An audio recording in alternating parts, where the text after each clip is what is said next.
Andriamanitra dia fitiavana. Izany loha hevitra mahafinaritra izany no andeha hanasako anao mba haharitra amin'ity fifanaovana ity.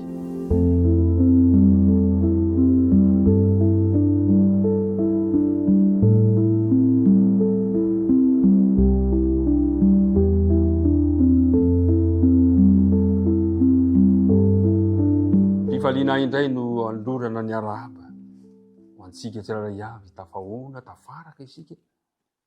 Ny arahaba andro izay sambany mba miaraka manaraka ty fandarana ity, ny rina dia ho tamany ianao. Fahasoavan'ny tompony eo aminao ary ny fiadarany anjaka ao am-pon'ny tsiraray avy izay manaraka ny fandarana rehetra. Andeha atombotsika mivavaka izao ity fanaovana izao. Ray be fitiavanao, misaotra anao izahay noho ny fahasoavanao, noho ny tehirizanao anay tao anatin'ny fahasalamana, noho ny mbola mialanao anay araka andinika ny teninao. Mpanompo tsy mendrika izahay kanefa fa dia manana izao tombontsoa izao, koa mangataka indray ny famelan-keloka aoka ny rahan'i Jesosy lasaka toy ny azy fijaliana mba ho fanadiovana ho anay tsiraray avy. Ankehitriny ary raha hiaraka andinika ny teninao izahay, dia ampitoera ty am-ponay tompo ilay fanahy mpitaridalana, dia ilay fanampana tena nomena anay, dia ilay fanahinao masina mba hitarika anay ao amin'ny sitraponao. Tonoana saingan-tanay ny vavaka noho ny amin'ara Jesosy. Amen. Filazantsara ny Jaona toko fafito ambin'ny folo andininy fahatelo, izay ilay andinina tao tadiana.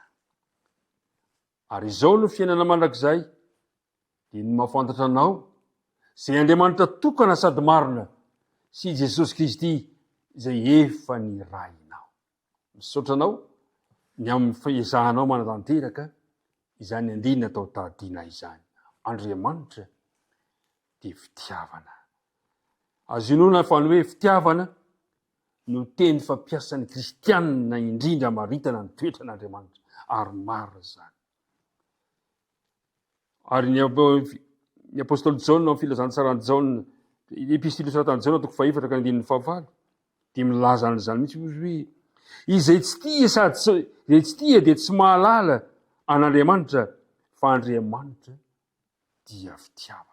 Andriamanitra dia fitiavana. Eto amin'ity andininy tsy laza Jaona hoe Andriamanitra dia be fitiavana, fa hoe Andriamanitra dia fitiavana. Zany hoe ny fitiavana zany no toetrany, ny fitiavana no tena maizy azy an'Andriamanitra. Ny akamaroan'ny olona, ny sarin'Andriamanitra ao an-tsainy dia avy amin'izay famaritana maha olombelona ny atao hoe fitiavana. Mandrakariva dia tsy teny izay loatra nefa, fa izy Andriamanitra. Ary ina no lazainy momba ny tenany amin'ny soratra masina. Ny soratra masina rery ihany no afaka tena maneho amintsika ny fitiavan'Andriamanitra. Dia ho jerevantsika ary.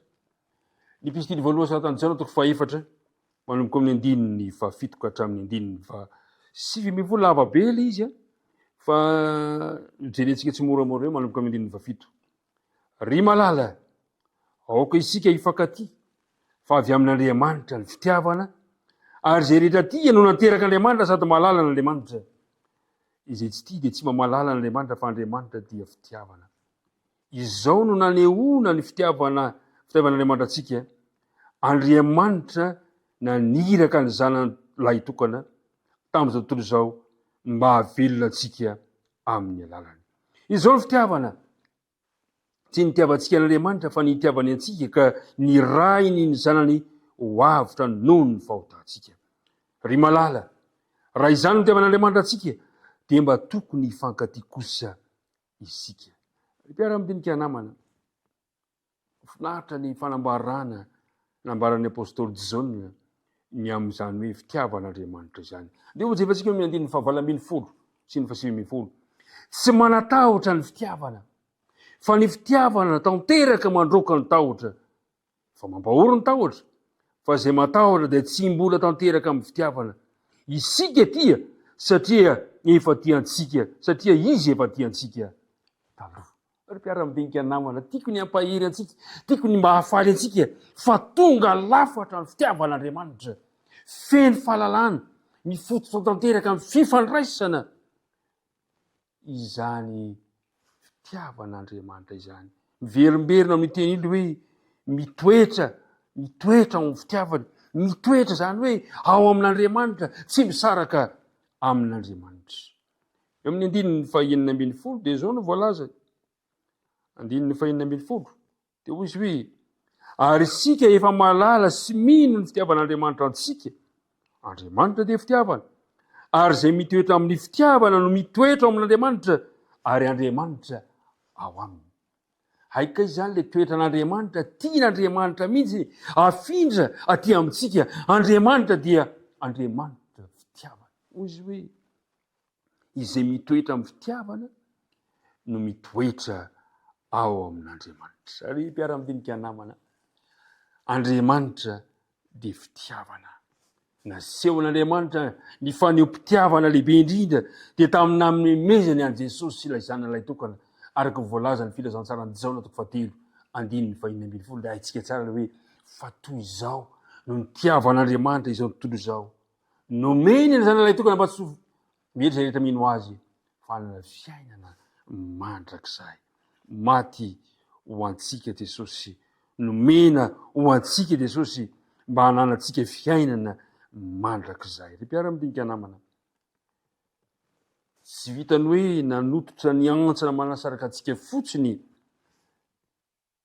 noho ny fahotantsika Jesosy ka raha maty amin'ny fijaliana, fa ny fiainany mihitsiny no nanehoany tamintsika ny toetra tonga lafatr'Andriamanitra dia ny fitiavana zany, ary tomany antsika anatin'azy indray. Ry mpiara-midinika namana, tsapanao ve ny fitiavan'Andriamanitra androany?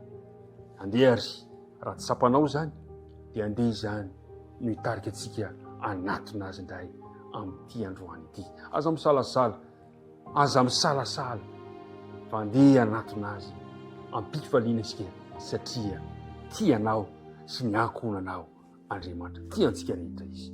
Andeha ary ventsika mbavaka izany dinika mahafinaritra izany. Andriamanitra fitiavanao, indre zany hafalianay fa manana Andriamanitra tianay, na dia mpanota aza izahay. Androany ary ny fahafantarana izany fitiavana lalina asehonao amin'ilay tsirairay avy izany dia mitaona anay kosa anatona anao, ka inty izahay ho anao. Raiso ho zanakao, raiso mba ambany fitarianao ny fiainanay manomboka androany indray. Dia mitahiny mpiara-midinika rehetra, aoka izy ireo ihany koa hitoetra anaiky ho tarianao. Dia tantany tontolo andronay androany, aza mafona masaraka anay, anaran'i Jesosy. Amen.